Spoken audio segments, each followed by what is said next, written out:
Ang lalaking ito ay may kapangyarihan na dalhin ng anumang bagay mula sa mundo ng panaginip patungo sa totoong mundo. Isang gabi, habang siya ay nasa mundo ng panaginip, siya ay inusig ng higanteng demonyo na may gintong sangkap.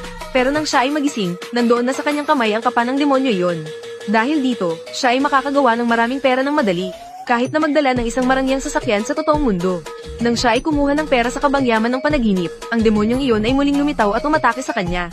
Pero ngayon, siya ay makakatalo sa demonyong iyon ng madali, dahil alam na niya ang estratehiya ng pag-atake nito. Sa susunod na gabi, siya ay natulog na may larawan ng sikat na museo sa magazine. Siya ay nakatakas mula sa demonyong iyon, at nagising na may dalawang kayamanang nakatagong ginto sa kanyang mga kamay.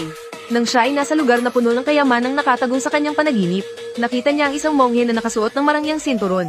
Ngunit nang siya ay humipo dito, unti-unting nawala ang kanyang kamay. Pero hindi siya nag-alala, at kinuha ang sinturon na iyon. Ang monghe iyon ay pagkatapos ay nagangat ng kamay patungo sa kanya, at ang maitim na usok ay nagsimulang lumabas. Pero siya ay nanatiling hindi ito pinapansin. Nakakaintriga, ang demonyong iyon ay hindi lumitaw sa pagkakataong ito. Pagkatapos, siya ay umalis sa lugar na iyon.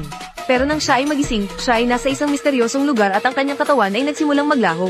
Siya ay nakatagpo ng isang kakaibang ilaw, na pagkatapos ay naging isang pader na hindi mapapasukan.